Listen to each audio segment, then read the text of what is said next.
El día jueves 24 de octubre, desde horas de la madrugada, la Secretaría de Comunicación del Estado, SECOM, envió vía SMS un mensaje a todos los teléfonos móviles de los ciudadanos. Ecuatoriano, no creas noticias falsas. No se baja el sueldo, no se entrega bonos a venezolanos, no se perdona deudas a ricos, indicaba el escrito. Varias fueron las respuestas por parte de la ciudadanía en redes sociales como Twitter y Facebook, sin una explicación de lo que significaba este tipo de mensajes y de la legalidad de los mismos, al ser emitidos luego del paro nacional que inició el 3 y terminó el 13 de octubre del 2019. La Constitución 2018, en su artículo 18, menciona que todas las personas, de forma individual o colectiva, tienen derecho a 1. Buscar, recibir, intercambiar, producir y difundir información veraz, verificada, oportuna, contextualizada, plural, sin censura previa acerca de los hechos, acontecimientos y procesos de interés general y con responsabilidad ulterior. 2.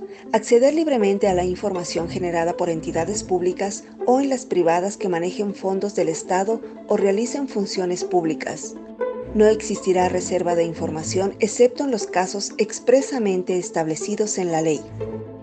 Con respecto a estos numerales citados, la abogada Alejandra Soriano, experta en Derecho Constitucional y en Derecho Administrativo, explica las dos aristas del derecho a la información. La Constitución garantiza el derecho a la información y el derecho a la información tiene dos aristas. La primera es buscar información y tener libertad para buscar esa información, atraerse la información que a uno le interesa. Y la Convención Americana de Derechos Humanos dice que es el usuario, es la persona, es el ser humano que tiene el derecho precisamente a la información, quien debe procurarse la información a través de los medios que elija, por una parte. Por otra parte está el derecho a recibir información del Estado, información que el Estado mismo genere y que esta información debe ser veraz y oportuna. Pero nuestra Constitución, en el artículo 18, hace una distinción entre estas dos formas de ejercer este derecho, no las junta. Y yo pienso que si el constituyente no juntó estas dos formas de ejercer el derecho a atraerse información, es porque tiene dos aristas distintas. Es decir, cuando la información llega al ámbito de mi privacidad, esta información debería haberla yo buscado voluntariamente a través de los medios que yo considero, o debería tener orden de autoridad competente y bajo los esquemas de la ley. Por otra parte, es el derecho a que el Estado, al que le pagamos para que tenga una estructura que permita generar información y difundirla eficientemente, efectivamente lo haga. Pero, en mi opinión, esta información debe generarse por los canales oficiales. Para Soriano, el teléfono celular de una persona no es un medio oficial, sino un dispositivo privado y que por tanto no es aconsejable recibir este tipo de información.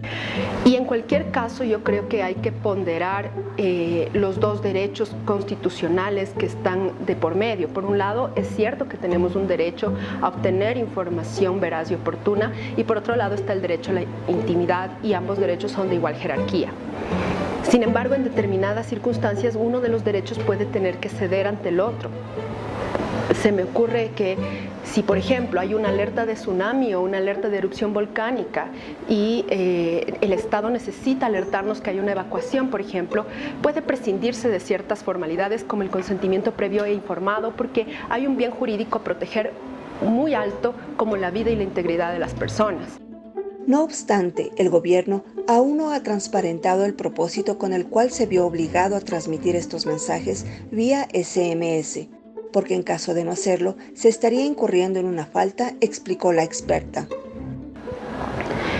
También es cierto que hay que considerar que el rumor siempre es un enemigo del derecho a la información veraz y oportuna, pero la forma de desmentir el rumor es generando información y difundiéndola por los canales oficiales. Además de que el SMS no permite realmente un gran número de caracteres que permita un análisis real sobre una situación determinada, no creería que tiene el efecto realmente de desmentir el rumor.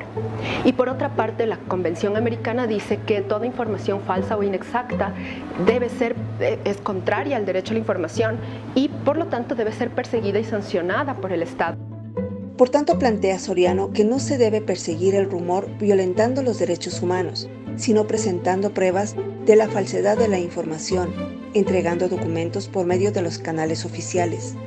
Al respecto, el abogado y catedrático universitario José Luis Vasallo menciona: este tipo de mensajes se envían a través de la ley de comunicación, pero especialmente las facultades que le confiere la ley orgánica de telecomunicaciones y también tenemos ley de seguridad nacional que en conjunto o en concordancia son las que en aquellos casos en los cuales el Estado necesita comunicar información relevante, importante o necesaria, puede acudir a los operadores de telecomunicaciones en este caso y utilizando o activando lo establecido en los contratos de concesión, disponerles el envío de ese tipo de mensajes. Vasallo además aclara que en este caso no existe una cuestión de proselitismo político por parte del gobierno. En este caso yo no lo vería como una cuestión de proselitismo en el sentido de la palabra como tal, porque el gobierno no está hablando, por ejemplo, de cuántas casas está haciendo, no está hablando de cuántos empleos está consiguiendo, no está hablando de sus logros, sino más bien lo que está haciendo es enviando una advertencia. Y claro, es una advertencia que a criterio del gobierno puede ser razonable y necesaria para utilizar los medios de comunicación. Estamos acostumbrados, por regla general, a utilizar los medios de comunicación tradicionales, radio, televisión, prensa. Pero ¿qué resulta? Que en la actualidad tenemos también las redes sociales. Y esto ha hecho que de la misma manera que se difunden mensajes u opiniones a través de las redes sociales, el gobierno tenga que echar mano también a los medios tecnológicos actuales. Y esa es la parte interesante y yo diría que lo novedoso de todo esto y que es que a través del uso de tecnología, incluso en este caso formal como son mensajes SMS, difunde las necesidades políticas que tiene el gobierno. Por su parte, Hernán Reyes, docente de la Universidad Central del Ecuador y de la Universidad Simón Bolívar, explica que estos mensajes responden a un entorno. Bueno, creo que debemos contextualizar cuál es la naturaleza, digamos, o a qué obedece este envío masivo de mensajes a los teléfonos celulares, creo yo, de todos los ecuatorianos por parte de la Secretaría Nacional de Comunicación. La comunicación respecto a la situación de crisis que vivió el país por parte del gobierno ha sido una de las cosas que peor hizo, que más mal hizo. Y creo que a pesar de tener de su lado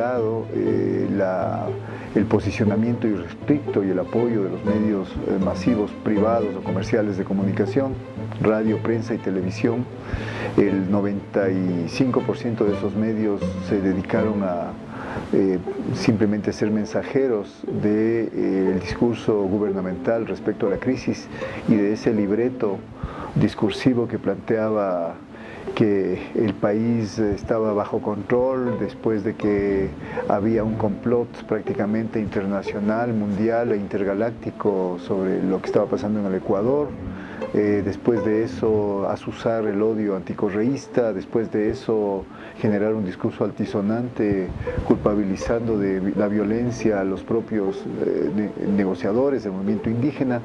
Este es el culmen, esta es la culminación precisamente de ese manejo desastroso, yo diría antiético de la comunicación. Reyes considera que es grosera la irrupción de los espacios de privacidad a los que tienen derecho los ecuatorianos y plantea que estos mensajes generan desconfianza por parte de los receptores.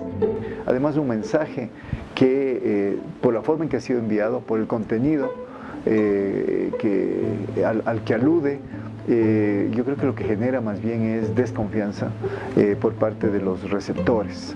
En redes sociales se ha visto una reacción unánime de miles de usuarios de Twitter, por ejemplo, que han rechazado y han retuiteado comentarios que finalmente cuestionaron el envío de este mensaje por parte de la SECOM. Los ecuatorianos estamos cansados de los abusos, estamos cansados del autoritarismo comunicacional que el gobierno está ejerciendo a través de la desinformación y de la subinformación. Este trabajo de investigación se terminó de redactar el domingo 27 de octubre del 2019 a las 18 horas. A pesar de la solicitud a la SECOM por parte de la Agencia Ecuatoriana de Prensa, no se ha obtenido una respuesta para realizar una entrevista por parte de esta institución del Estado.